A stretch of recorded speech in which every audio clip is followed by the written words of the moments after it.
Hello बच्चों, मेरा नाम है मोहित पुनिया और पुनिया जी की मैथ्स की दुनिया में आपका स्वागत है। आज हम, जैसा कि मैंने आपको प्रॉमिस किया था कि हम ज्यादा से ज्यादा चैप्टर कवर करने की कोशिश करेंगे, तो लास्ट लेक्चर में सर्कल्स की सारी थ्योरम एक ही लेक्चर में आप लोगों ने सीख ली थी। इस लेक्चर में दोस्तों एक छोटा सा इंटरेस्टिंग सा मजेदार सा चैप्टर प्रोबेबिलिटी खत्म करने की कोशिश करेंगे। बड़ा ही बेसिक सा चैप्टर है, डे टू डे लाइफ में हम इसके बारे में यूज करते रहते हैं, लेकिन हमें पता नहीं लगता है कि कब हम मैथमेटिकली भी इस चैप्टर को पढ़ पाते हैं या नहीं पढ़ पाए। मतलब डे टू डे लाइफ में तो यूज करते हैं, वर्ड प्रोबेबल, प्रोबेबिलिटी क्या है, शर्त लगा ले, ऐसी वाली चीजें बहुत सारी आप यूज करते हो। तो बेसिकली ये डे टू डे लाइफ में यूज होने वाला चैप्टर है, लेकिन ऐसा नहीं है दोस्तों कि जो आप डे टू डे लाइफ में यूज कर रहे हो वही चीज हम यहां पे पढ़ रहे हैं मैथमेटिक्स में। मैथमेटिक्स में क्या होता है, कुछ स्पेसिफिक कंडीशंस हम पढ़ते हैं।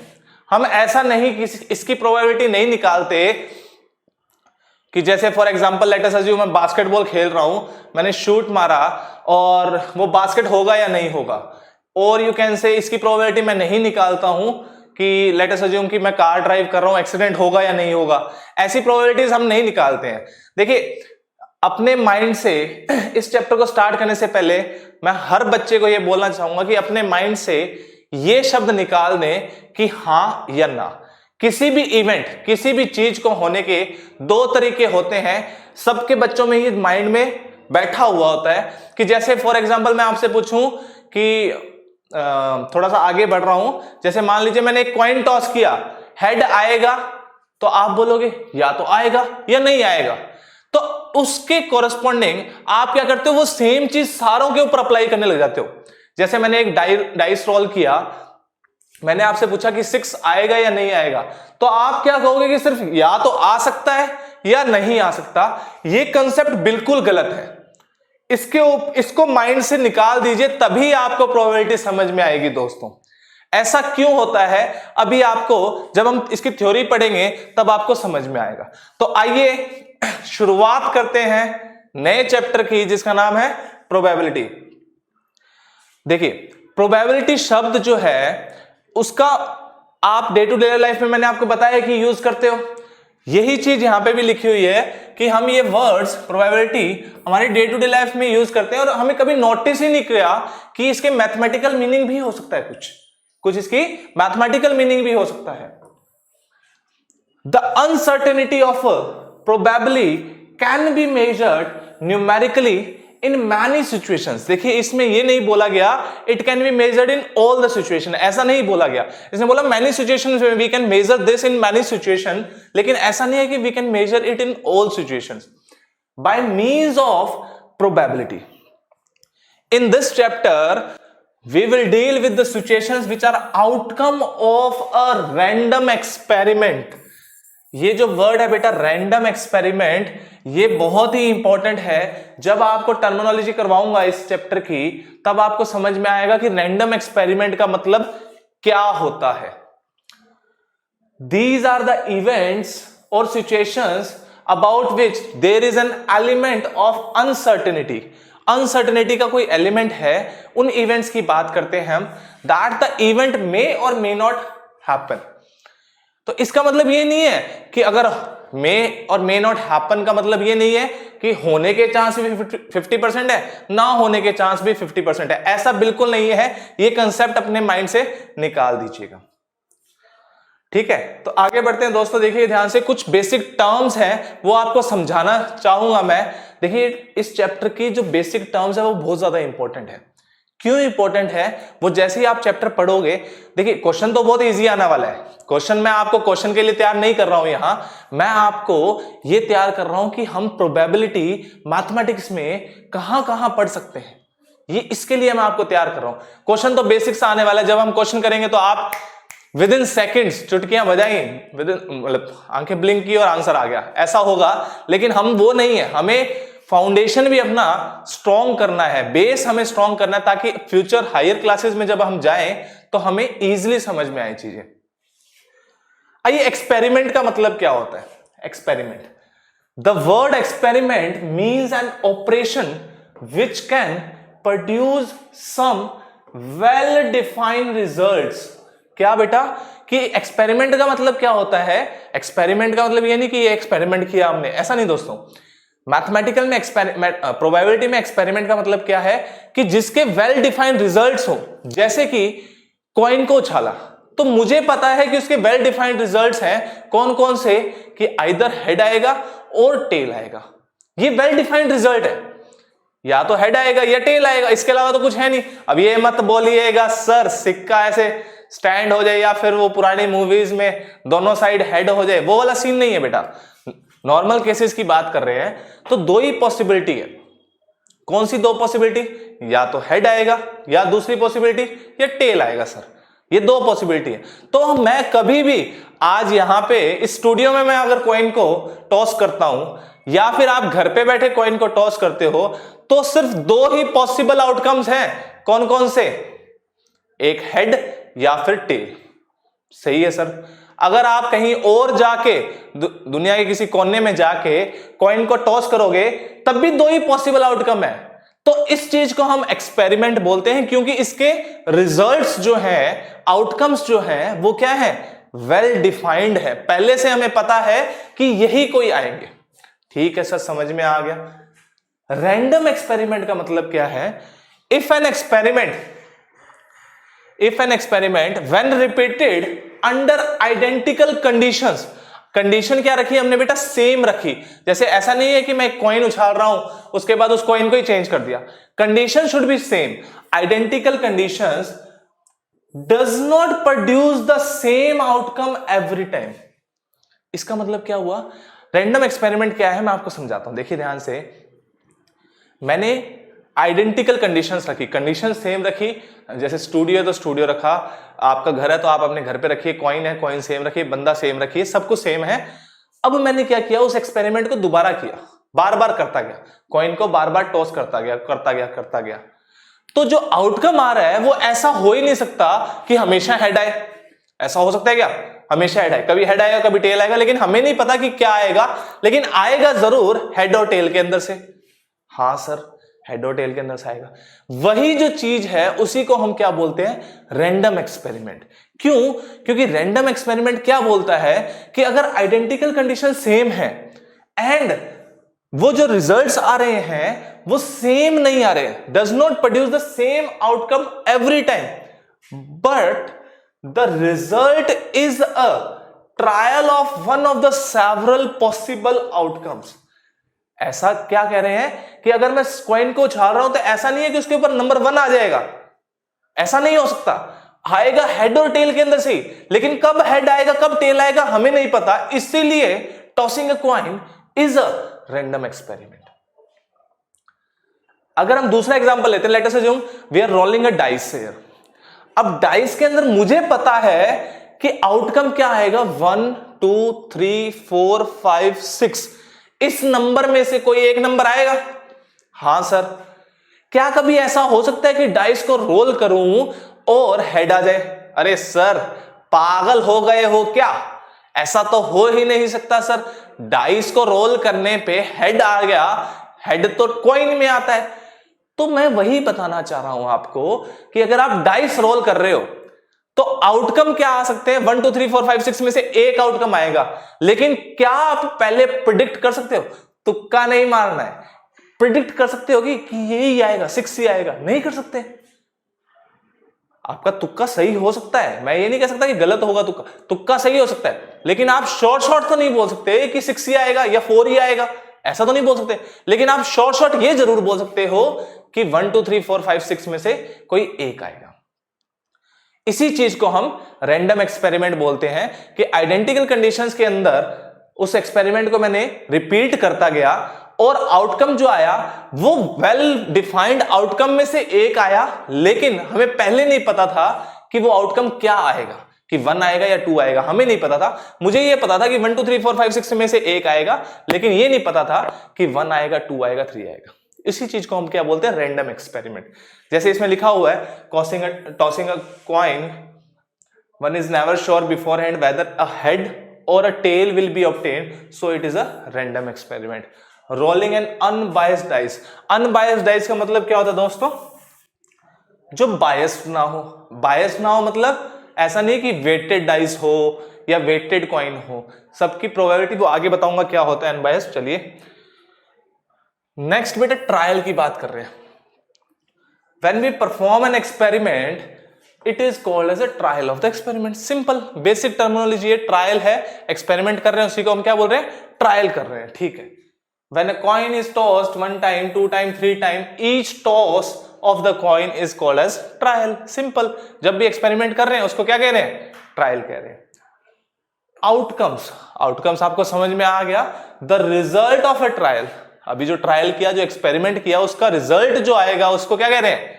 आउटकम. सिंपल. जैसे कॉइन अगर टॉस करते हैं तो आउटकम क्या पॉसिबल है? या तो हेड या फिर दूसरा आउटकम क्या पॉसिबल है? टेल. सिंपल सी बात है सर. अगर 2 कॉइन टॉस करते हैं दोस्तों, अगर 2 कॉइन टॉस करते हैं, देखिए ये सीख भी लीजिएगा. देखिए मैं आपको बता देता हूं. जैसे आपने आउटकम की बात की, आउटकम की बात कर रहा हूं बेटा मैं. आउटकम क्या क्या आ सकते हैं? अगर मान लीजिए 1 कॉइन टॉस किया गया, 1 कॉइन, तो आउटकम क्या क्या आ सकते हैं बेटा? या तो हेड आएगा या फिर टेल आएगा. इन दोनों आउटकम के अलावा कुछ पॉसिबल नहीं है. ठीक है सर. अगर 2 कॉइन टॉस कर रहे हैं तो क्या आउटकम आ सकते हैं? देखिए 2 कॉइन उछाले तो हो सकता है दोनों पे हेड आ गया. हाँ सर. पहले पे हेड दूसरे पे टेल. हाँ सर. पहले पे टेल दूसरे पे हेड. हाँ सर. दोनों पे टेल. तो टोटल कितने पॉसिबल आउटकम है? 4 आउटकम है. कौन कौन से बेटा? Head head, head tail, tail head, tail tail. ठीक है सर, समझ में आ गया. अगर सर 3 कॉइन टॉस करते हैं तो कितने पॉसिबल आउटकम है? तो वो कितने पॉसिबल आउटकम होंगे बेटा? 8 पॉसिबल आउटकम होंगे. कैसे 8 पॉसिबल होंगे? देखिए ध्यान से. इसको लिखने का तरीका क्या है मैं आपको समझा देता हूं. कॉइन के केस में बेटा ये देखो, आपकी थोड़ा सा सिलेबस से बाहर जा रहा हूं लेकिन मन कर रहा है तो पढ़ा रहा हूं आपको ये चीज कि कॉइन को जब टॉस करते हैं तो टोटल नंबर ऑफ आउटकम्स कितने आते हैं बेटा? हमेशा 2 की पावर n आते हैं. Where n is the number of coins. n क्या है बेटा? Number of coins. जैसे इस केस में 1 कॉइन था तो 2 की पावर 1 कितना हो गया? 2. तो 2 आउटकम्स. जब अगर कॉइन 2 कॉइन थे तो 2 की पावर 2, तो कितने आउटकम आ गए? 4. जब 3 होंगे तो 2 की पावर 3 विच इज 8. 4 कॉइन होंगे तो 2 की पावर 4 विच इज 16. ऐसे ही बढ़ता रहेगा. ठीक है. और अगर आप सीखना चाहते हो, चलिए ये आपका होमवर्क है कि वो 8 आउटकम कौन कौन से होंगे. जैसे मैं आपको हिंट दे देता हूं. एक आउटकम क्या होगा बेटा? H H H, head head head, head head tell, head tail head. ऐसे आउटकम होंगे. तो टोटल 8 आउटकम होंगे ऐसे, वो आपको लिख के बताने हैं. और अगर कभी मौका मिला तो हम आपको जरूर समझाएंगे कि इसको कैसे लिखा जाता है ताकि रिपीटिशन ना हो और एक बारे में ही लिखा जा सके. चलिए आगे बढ़ते हैं दोस्तों. ये हम बात कर रहे थे आउटकम्स की. ओके. अब इवेंट की बात करते हैं बेटा. इवेंट क्या होता है? An event for an experiment is the collection of some outcomes. Collection of some outcomes. देखिए आउटकम और इवेंट में डिफरेंस होता है. क्या डिफरेंस होता है?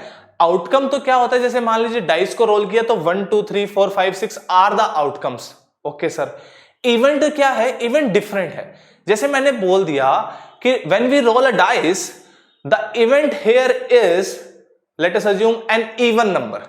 अब इवन नंबर है तो 2 4 6 जो आउटकम्स थे वो इस इवेंट के अंदर आ गए. समझ में आया? इवेंट क्या होता है बेटा? कलेक्शन ऑफ सम आउटकम्स हो सकता है उसमें सिर्फ एक ही आउटकम हो. ये जरूरी नहीं कि एक से ज्यादा हो. कितने भी आउटकम हो सकते हैं, लेकिन हो सकता है कि मतलब एक से ज्यादा भी हो, एक भी हो, कुछ भी हो सकता है. ओके सर, समझ में आ गया कि it is a collection of some outcomes of an experiment. Event associated with a random experiment. जो इवेंट एक्सपेरिमेंट के साथ, रैंडम एक्सपेरिमेंट के साथ एसोसिएटेड है, उसी को हम क्या बोलते हैं? Event associated with the random experiment. Same चीज है. Okay sir. और जनरली इनको कैसे रिप्रेजेंट करते हैं बेटा, A B C D E. जैसे फॉर एग्जांपल हम यहां पे थे, जैसे मान लीजिए मैंने यहां पे एक एक्सपेरिमेंट लिखा हुआ है रोलिंग अ डाइस, ये रोलिंग अ डाइस। तो यहां पे मैंने एक इवेंट को डिफाइन किया, ए इवेंट क्या हो सकता है, let us assume an even number, even number. तो इवन नंबर के अंदर क्या क्या आउटकम पॉसिबल है बेटा, 2 4 6। और भी इवेंट लिख सकता हूं जैसे ओड नंबर, क्या लिख दिया मैंने, ये दूसरा इवेंट लिख दिया ओड नंबर। इसके पॉसिबल आउटकम कैसे, 1 3 5।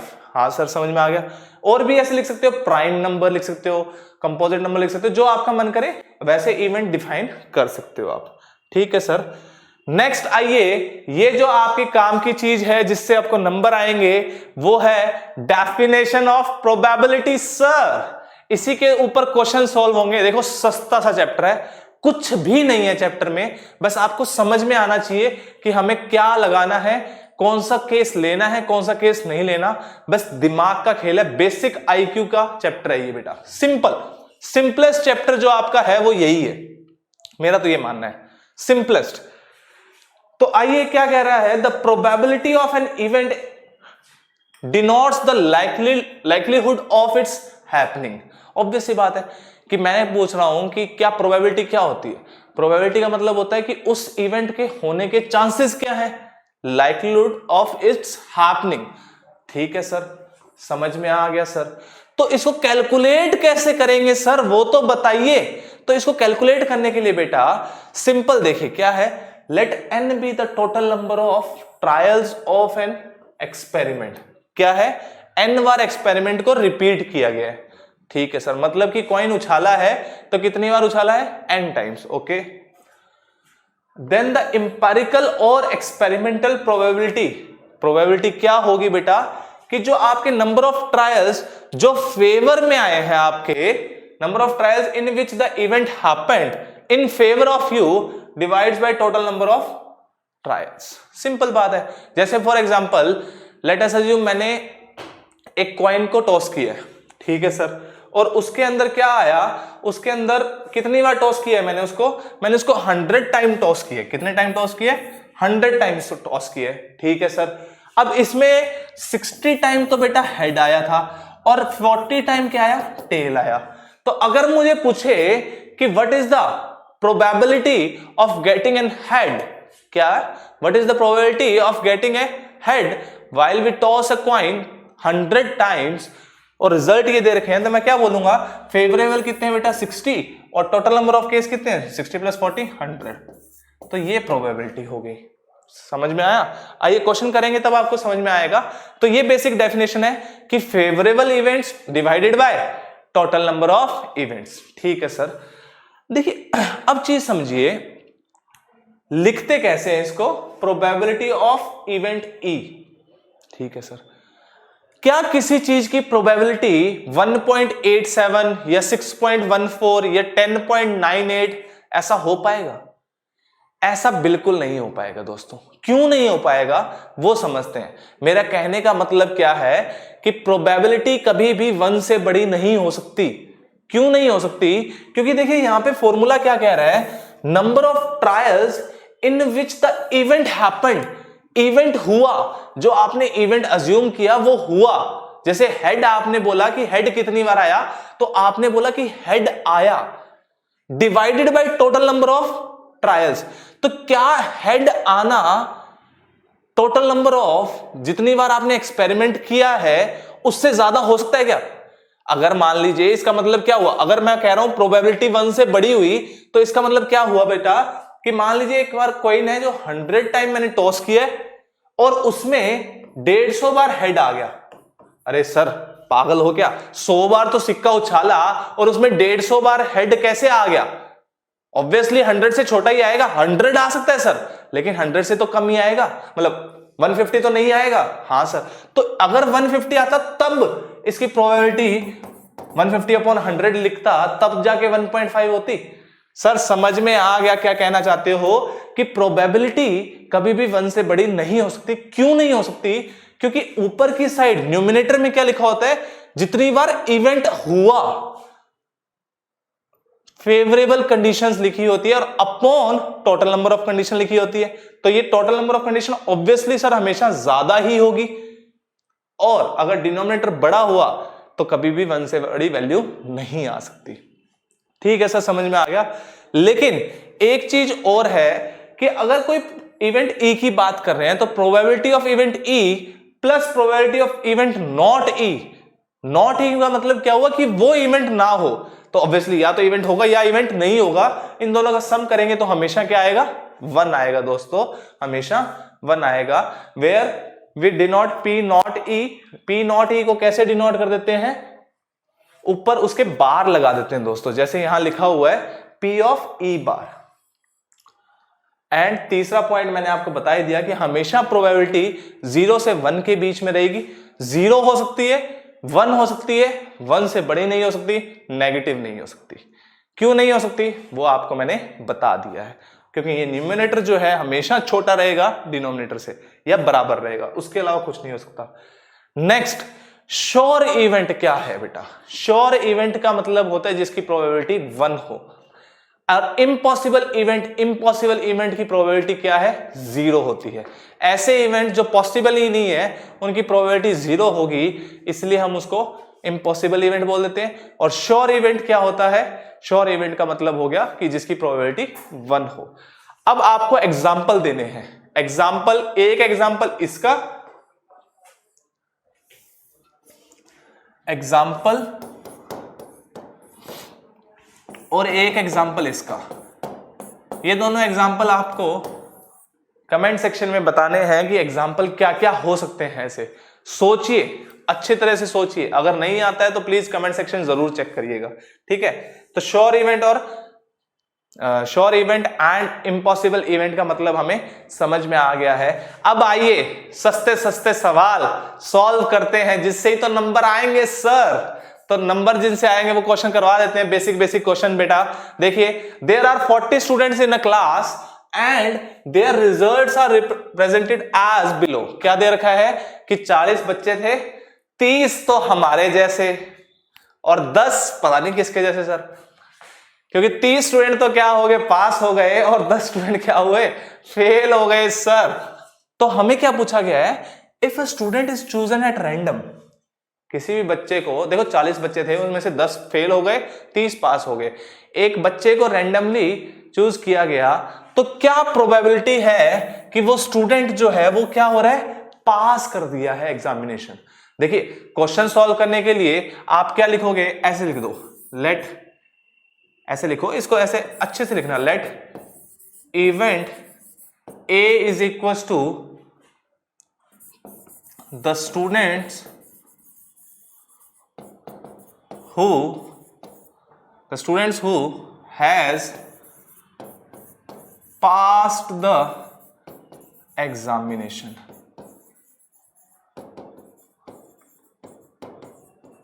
ठीक है बच्चे, ठीक है। वी नीड टू कैलकुलेट, अब देखो अब क्या निकालना है हमें, अब हमें निकालना है प्रोबेबिलिटी ऑफ इवेंट ए निकालनी है, प्रोबेबिलिटी ऑफ इवेंट ए निकालनी है। तो इसके लिए हम क्या करेंगे कि number of elements in favour of A, ऐसे लिखते हैं बेटा, N of A upon total number, total number मतलब कि जो ए के फेवरेबल में है, इवेंट ए कहां कहां हो रहा है, उसके कितने स्टूडेंट्स उस इवेंट के अंडर आ रहे हैं, उसको हम रिप्रेजेंट करते हैं n of A M upon total number of students. ठीक है, your total number of, you can say outcomes. ठीक है सर, तो एन ऑफ ए कितना है बेटा, ऑब्वियसली पास होने वाले, देखो ध्यान से, अगर मैं कोई रैंडम बच्चा उठाता हूं तो मैंने क्या किया, 40 बच्चों से इसको उठाया, ये भाई साहब बोले मैं तो पास हो गया, ठीक है जी, इसको उठाया, ये कहता मैं फेल हो गया, ठीक है जी इधर आ जाओ।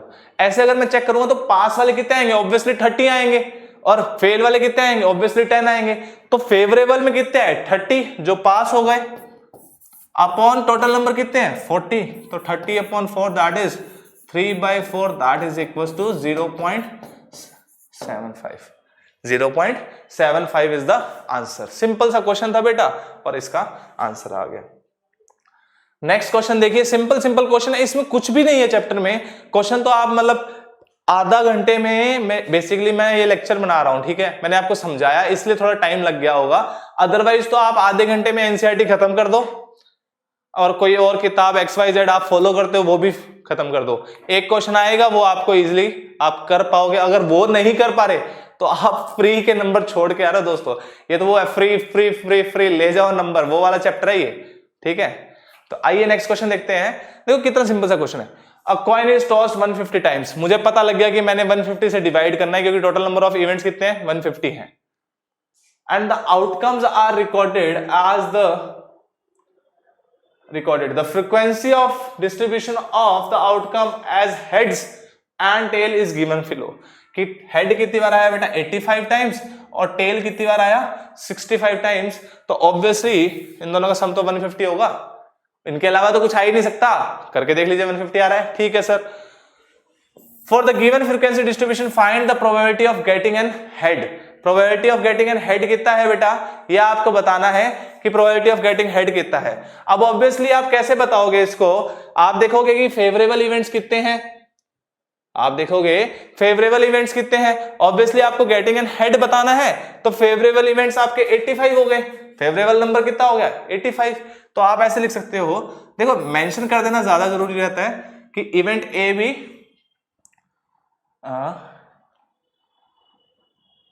getting head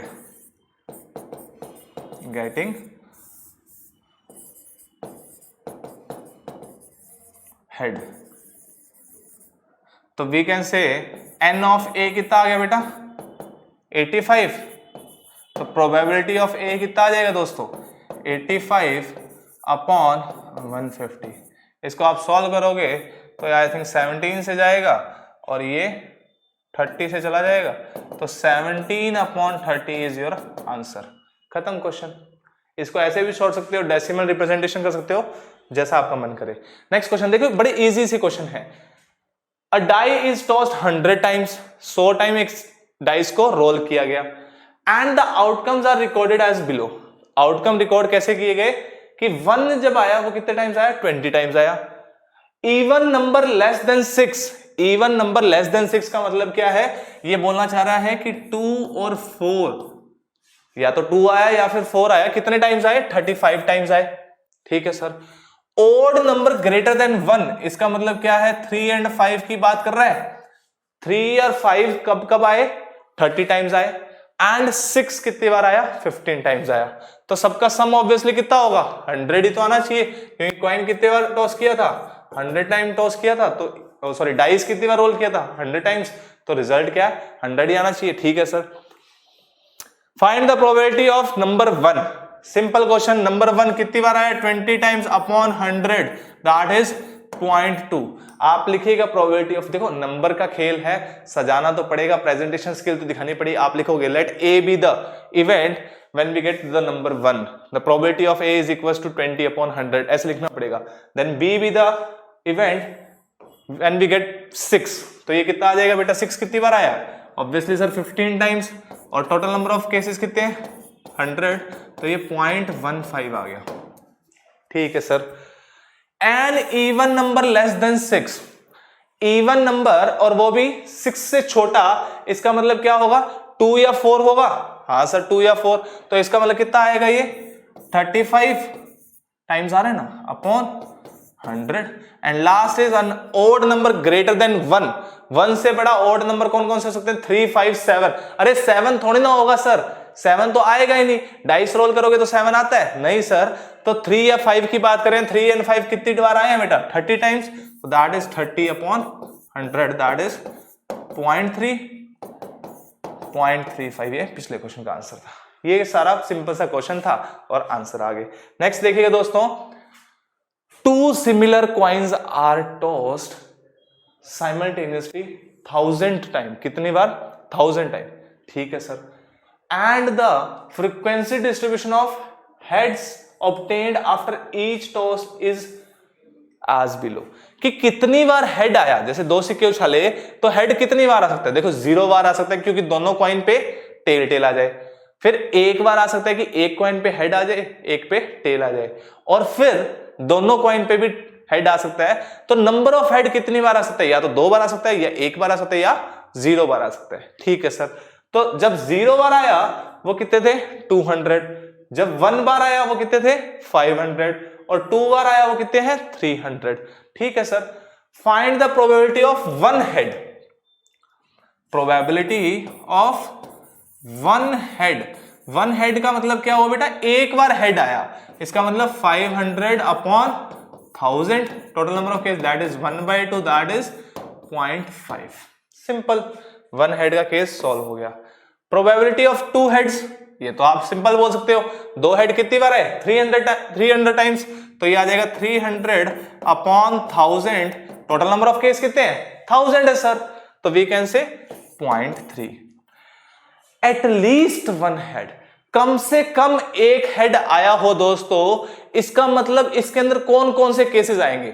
देखिए, आपको अगर मैं बोलूं एट लीस्ट 1 हेड, कम से कम एक हेड आया हो, तो इसके अंदर क्या 0 वाला केसेस इंक्लूड करेंगे?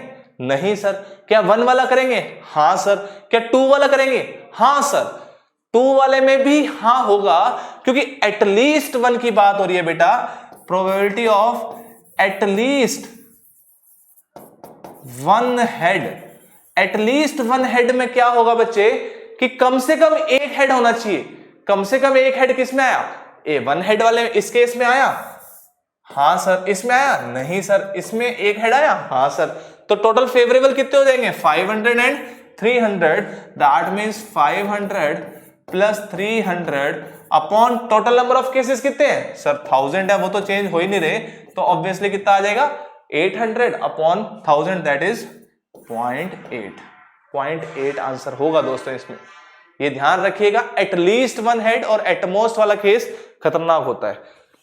लेस देन 2 हेड्स, 2 हेड से कम कितने हो सकते हैं? 0 या 1। 2 हेड से कम कितने हो सकते हैं? 0 या 1। तो कौन कौन से ऐड करोगे? 0 वाला ऐड कर लीजिए और 1 वाला ऐड कर लीजिए। लेस देन 2 बोला गया है, तो क्या होगा? 0 ऐड 1 वाला ऐड कर लेंगे, तो कितना आ जाएगा बेटा? 200 प्लस 500 700 अपॉन 1000, आंसर 0.7। तो इसका आंसर क्या आ गया? 0.7। अगर नहीं समझ में आया तो एक एक शब्द को दोबारा सुनिए, तब जाके पता लगेगा। Next is 3 heads. अब देखिए ध्यान से कि ना तो ऐसा बोला एटलीस्ट 3 हेड, ना ये बोला एटमोस्ट 3 हेड, या ऐसा भी नहीं बोला कि लेस देन 3 हेड, हमें बोला कि 3 हेड्स आने चाहिए। 2 सिक्के उछाल रहे हैं, उसके अंदर 3 हेड आ पाएंगे क्या? नहीं आ पाएंगे कभी भी। तो ऐसे इवेंट्स ही कौन से होते हैं? इम्पॉसिबल इवेंट्स, क्योंकि इसमें तो इसकी प्रोबेबिलिटी कितनी है? 0 है। 3 हेड तो कभी किसी केस में आएगा ही नहीं, तो इसकी प्रोबेबिलिटी कितनी आ गई? 0 अपॉन 1000, दैट इज 0। तो इसी को हम क्या बोलते हैं? Impossible events. जो मैंने आपको एग्जांपल देने के लिए बोला था, वो ऐसे टाइप के एग्जांपल बनेंगे। जैसे कि मान लो मैंने आपको बोल दिया कि एक कॉइन को टॉस किया है and find the probability of getting number 6। मजाक कर दिए हो सर, ऐसा तो हो ही नहीं सकता। हाँ, तो यही तो इम्पॉसिबल इवेंट है, खत्म। मैंने आपको बोला कि अ डाइस इज रोल्ड एंड एक इवेंट बोला a number from 1 to 6 including both including, that is we are getting a number 1 2 3 4 5 6, what is the probability of this event? अरे इसकी इवेंट की प्रोबेबिलिटी तो 1 होगी। क्यों 1 होगी? क्योंकि अगर डाइस रोल करोगे तो 1 से 6 के बीच में तो कोई नंबर आएगा। हाँ सर, तो इसकी प्रोबेबिलिटी कितनी हो जाएगी? 6 अपॉन 6, दैट इज 1। तो ये क्या हो जाएगा? Sure event. ऐसे sure event. Not more than 2 heads, not more than 2 heads. तो क्या इसमें 0 वाला इंक्लूड होगा? हाँ सर। 1 वाला इंक्लूड होगा? हाँ सर। 2 वाला इंक्लूड होगा? हाँ सर। तो ये क्या हो गया? यही है आपका श्योर इवेंट, क्योंकि इसके अंदर तीनों केस ऐड होंगे, 0 वाला भी, 1 वाला भी, 2 वाला भी। गेटिंग नॉट मोर देन 2, तो 2 तक तो चलेगा। मैं आपको बोल रहा हूं कि आपको 80 से ज्यादा नंबर नहीं लाने, तो 80 तो लाने हैं ना। 80 तो ला सकते हो ना आप? हाँ सर। तो 80 से कम भी ला सकते हो? हाँ सर। 80 से ज्यादा नहीं लाने। या फिर मैंने आपको बोला कि 4 घंटे से ज्यादा नहीं खेलना, तो 4 घंटे तो खेल सकते हो? हाँ सर। 3 घंटे भी खेल सकते हो, हाँ सर। 2 घंटे भी खेल सकते हो, हाँ सर। 1 घंटे भी खेल सकते हो, हाँ सर। तो यही से 0 घंटे भी खेल सकते हो। 4 से ज्यादा नहीं खेलने का मतलब 0 इंक्लूड है, 1 इंक्लूड है, 2 इंक्लूड है, 3 इंक्लूड है, 4 भी इंक्लूड है। तो इसमें, इस केस में क्या हो जाएगा, ये श्योर इवेंट हो जाएगा। क्यों? क्योंकि इसमें 0 भी इंक्लूड करना पड़ेगा, 1 भी और 2 भी, तीनों का सम करेंगे तो 1000 आ रहा है, 1000 अपॉन 1000 1 हो जाएगा। नेक्स्ट क्वेश्चन देखिएगा दोस्तों, 2 coins are tossed 100 times with the following frequencies as the outcome। ये आउटकम दे रखा आपको कि 2 हेड आए 30 टाइम्स, 1 हेड आया इतने टाइम्स, 9 हेड 0 हेड वाला केस कितना है 22 times. Find the probability of each outcome. लो बताओ, इससे सरल सवाल हो सकता है। 30 पहला 30 अपॉन 100, दूसरा 48 अपॉन 100, तीसरा 22 अपॉन 100। आंसर आ गया। वैसे आपको लिखना है यहाँ पे probability of 2 heads, probability of 1 head, probability of 0 head, ये लिखने हैं। वैसे ऐसे लिखना, आंसर आ गया, खत्म बात, और कुछ करना ही नहीं, क्वेश्चन खत्म हो गया। नेक्स्ट देखिए, तो कितने सस्ते सवाल है, ऐसे किया और आंसर आ गया। नेक्स्ट क्वेश्चन देखिए बेटा, क्या बोला है, 10 बैग्स ऑफ, ये तो पॉइंटों में आ गया सर, ऐसे कैसे? अरे क्वेश्चन तो पढ़ो, पॉइंट्स में आ गया तो क्या हुआ, क्वेश्चन तो पढ़िए। 10 bags of wheat flour each marked as 5 kg, उसके ऊपर कितना है 5 किलो मार्क किया गया है। Actually contained the following weights of the flour, इतना वेट है एक्चुअल में, मार्क कितना है 5 किलो, है कितना 4.95, 5.05, 5.085, ऐसे ज्यादा कैसे कर दिया? अरे दुकानदार ज्यादा देता है क्या? कभी कम ही तो देता है। अरे पता नहीं कैसे सवाल बनाते हैं सर, इम्पॉसिबल सवाल, ऐसा तो मार्केट में तो पॉसिबल ही नहीं है। चलिए, तो ये कहां बोला गया है कि ये दुकानदार दे रहा है, क्या पता कहीं और से भी उठा रहा हो। Find the probability that any of these bag chosen at random contains more than 5 kg। अब देखिए टोटल नंबर ऑफ इवेंट्स कितने होंगे, 10 इवेंट्स होंगे। क्यों? क्योंकि 10 बैग्स हैं हमारे पास, तो हम कभी भी चूज करेंगे तो उन 10 बैग में से जो चूज करेंगे, तो टोटल नंबर ऑफ केसेस कितने हो गए 10 हो गए। तो ऐसे लिखना पड़ेगा आपको, जैसे लेट इवेंट, ऐसे लिख लो, event A, let event A B a bag having more than 5 kg of flour, 5 kg of flour, ये लिख लीजिए, खत्म बात। तो कहना इसे n ऑफ a। अब नंबर ऑफ एलिमेंट्स कितने हो जाएंगे a के अंदर, जिसके अंदर 5 किलो से ज्यादा वेट है। तो अब देखते हैं कि ये वाला है क्या, ये वाला होगा क्या? नहीं सर। ये होगा? हाँ। 2 3, ये होगा? नहीं सर। 5 से ज्यादा चाहिए, एग्जैक्ट 5 नहीं चाहिए। ये होगा? हाँ सर। हाँ, नहीं, हाँ, हाँ। तो टोटल कितने हो गए, 1 2 3 4 5 6 7। तो टोटल फेवरेबल कितने हो गए बेटा आपके पास, 7 हो गए, 7। और टोटल नंबर ऑफ केसेस कितने हैं बेटा, n कितना है 10। तो प्रोबेबिलिटी ऑफ a कितनी आ गई बेटा, 7/10, दैट इज 0.7। आंसर खत्म। बस आपको चेक करना था कि 5 से ज्यादा किस में है, more than 5 kg of floor. 1 2 3 4 5 6 7, 7/10 answer. Next question देखिएगा दोस्तों, नेक्स्ट एंड लास्ट क्वेश्चन है, इजी सा क्वेश्चन है। इसके अंदर आपको एक इंटरेस्टिंग चीज समझाता हूं, देखिए ध्यान से। क्या किया गया है कि 100 plants each were planted in 100 schools during ऐसे कुछ बोला गया है, प्लांट सर्वाइव्ड वर रिकॉर्डेड, कि 1 मंथ के बाद कितने प्लांट सर्वाइव किए गए हैं वो आपको बताया है, उसका डाटा रिकॉर्ड किया गया है। Number of plant survived upon number of schools कि लेस देन 26, लेस देन 26 का मतलब 25 तक कितने हैं, 15 स्कूल हैं। 15 स्कूल में 25 से कम पौधों ने या पेड़ ने सरवाइव किया। सिमिलरली 26 to 50, 20, 30, 45 और टोटल तो 100 दे रखा है। तो ये आपको डाटा दे रखा है। अब देखिए ध्यान से, पहले थर्ड पार्ट करते हैं। 61 to 70 प्लांट्स क्वेश्चन क्या है, if a school is selected at random, जो 100 स्कूल थे उनमें से एक स्कूल को रैंडमली उठा लिया, तो पहले आपको यह समझ में आया क्या कि डिवाइड किससे करेंगे सर, 100 से करेंगे सर, क्योंकि टोटल नंबर ऑफ स्कूल्स क्या है 100 है, ठीक है। What is the probability that 61 to 70 plants survived in that school? 61 to 70 plants कितने हैं, 30 स्कूल में सरवाइव किए गए, तो आंसर कितना आ जाएगा बेटा 30 divided by total number of cases 100, that is 0.3। हाँ सर समझ में आ गया। Less than 61 plant survived in the school, 61 से कम सर्वाइव किए, तो 61 से कम क्या ये इंक्लूड करेंगे हम, क्या ये इंक्लूड करेंगे? हाँ सर, अगर 26 से कम है तो वो 61 से तो कम है ही, तो ये इंक्लूड आपको करना पड़ेगा, 15 ये भी करना पड़ेगा, ये भी करना पड़ेगा। क्या ये करें सर? ये तो सर 61 to 70 है, तो वी कांट इंक्लूड दिस। तो आप सिर्फ इन तीन टाइप के स्कूल को इंक्लूड करोगे, दैट मींस आपके जो फेवरेबल केसेस हैं वो कितने हो जाएंगे, 30 + 20 + 15, तीनों का सम होगा। हमें क्या बोला बेटा 61 से कम, तो 61 से कम तो सर 30 भी होता है, 40 भी होता है, 50 भी होता है, 60 भी होता है, 25 भी होता है, 14 भी होता है, सारे होते हैं ना।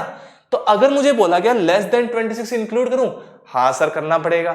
26 to 50 करें, हाँ सर वो भी 61 से कम है। 51 to 60 करें, हाँ सर वो भी 61 से कम है। तो हमने ये तीनों इंक्लूड किए, मतलब कि 15 + 30 + 20 50, 50 + 15 65। तो टोटल नंबर ऑफ केसेस कितने आ जाएंगे इस केस में, मतलब प्रोबेबिलिटी कितनी आ जाएगी 65/100, दैट इज 0.65। नेक्स्ट देखिए ध्यान से, लास्ट वाला पार्ट इंपॉर्टेंट है बेटा। More than 25 plant survived, more than 25 plant survived. अब इसके अंदर क्या मैं ये इंक्लूड करूंगा, इसमें तो लेस देन 25 हो गया, मतलब 25 तक, मोर देन 25 चाहिए मुझे, तो ये तो इंक्लूड होगा, ये भी इंक्लूड होगा, ये भी इंक्लूड होगा, ये भी इंक्लूड होगा। मोर देन 25 का मतलब क्या है बेटा, 25 से ज्यादा, 25 से ज्यादा तो सर 26 to 50 भी है, ये वाले केसेस भी हैं, ये वाले केसेस भी हैं, और ये वाले केसेस भी हैं, तो सबको ऐड करना पड़ेगा। और जब सबको ऐड करोगे तो कितना आ जाएगा, 20 30 35 85 आ जाएंगे। कैसे पता सर, आप ऐड करके देख लो। तो इसकी प्रोबेबिलिटी कितनी आ जाएगी बेटा 85, और डिवाइड तो सर हम 100 से ही करेंगे, तो आंसर कितना आ जाएगा 0.85। ये तो समझ में आ गया, 0.85 आएगा। लेकिन सर बताने क्या वाले थे ये तो बता दो। देखो ज्यादा समझाने की कोशिश ना करें तो ही बढ़िया रहता है, लेकिन चलिए बता देते हैं। देखिए probability of E plus probability of not E की मैं बात करूं तो सम हमेशा क्या आएगा बेटा 1 आएगा। जैसे पिछले केस में क्या हुआ था कि 25 से, देखो क्या बोला गया था, मोर देन 25 से बड़ा, 25 से बड़े नंबर्स में हमें निकालना था। मुझे पता लगा था कि 25 तक 15 है, ठीक है सर। देखो मैं क्या कह रहा हूं आपको, जब आपको प्रोबेबिलिटी ऑफ E निकालनी है, आप इसको ऐसे भी निकाल सकते हो कि probability of E is equal to 1 minus not the probability of E, ठीक है सर। अभी मुझे E क्या बोला गया था, E बोला गया था more than 25 survived, more than 25 survived. तो ऑब्वियसली नॉट E क्या हो जाएगा, लेस देन 25 सर्वाइव्ड। हाँ सर ये भी बात सही है। तो लेस देन 25 सर्वाइव्ड की प्रोबेबिलिटी निकालना इजी है ना, क्यों? क्योंकि वो तो 15 ही है सर, 15/100 कर दूंगा मैं। प्रोबेबिलिटी ऑफ E बार कितना हो जाएगा, less than 25 survived. Less than 25 survived का मतलब क्या हुआ, 25 सर्वाइव्ड कितने स्कूल हैं, 15/100, दैट इज 0.15। तो प्रोबेबिलिटी ऑफ E कितनी आ जाएगी इस केस में, 1 माइनस 0.15, दैट इज 0.85। और यही हमारा आंसर भी आ रहा था 0.85। 0.85, यही आंसर आ रहा था। तो ये देखो, इसमें तो डाटा इजी है तो आपने ऐड कर लिया। कई बार क्या होता है, टीचर घुमा के सवाल देता है, गुगली फेंक देते हैं, तब आपको कंफ्यूजन हो जाती है। तो जब आपको नोट, देखो मैं नहीं चाहता कि आप कंफ्यूज हो, तो अगर किसी को नहीं समझ में आया तो बहुत अच्छी बात है। क्यों? क्योंकि उसके दिमाग में कोई डाउट ही नहीं आएगा। फिर आप जो मेथड आपको मैंने सिखा दिया पहले, उससे कर लीजिए ऐड कर करके, कि जैसे मोर देन 25 बोला तो 25 से ज्यादा वाले मैं सारे ऐड कर लूंगा। मैं दूसरा कंसेप्ट क्या बता रहा था कि probability of E is equal to 1 minus probability of not E, और नॉट ई निकालना इजी था इस केस में, उसको मैंने 1 से सब्ट्रैक्ट कर दिया और आंसर आ गया। ये डाटा इजी था इसलिए आपको वो वाला इजी लग रहा होगा, लेकिन अगर थोड़ा टफ डाटा आएगा तो ये वाला इजी पड़ जाएगा। कोई बात नहीं, जितना समझ में आता उतना अच्छा है। तो दोस्तों आज के लिए इतना ही, मिलते हैं नेक्स्ट सेशन में। आज छोटा सा चैप्टर था तो छोटा सा लेक्चर है, और तैयारियां चल रही हैं आपके मेंटी क्विज की। तो मेंटी क्विज हो रहा है और हम लेके आ रहे हैं आपके साथ आपके प्यारे रक्षक सर। फिजिक्स और मैथ्स का मेंटी होगा दोस्तों। मिलते हैं मेंटी में, उससे पहले शायद एक और लेक्चर आया आपका, लेकिन मेंटी जरूर होगा। तो प्लीज तैयार रहिएगा, रिवीजन कर लीजिएगा, सबको टॉप मारना है, ध्यान रखिएगा ये चीज। तो मिलते हैं दोस्तों अगले सेशन में, तब तक के लिए थैंक यू वेरी मच। पढ़ाई करते रहें, ऑल द वेरी बेस्ट।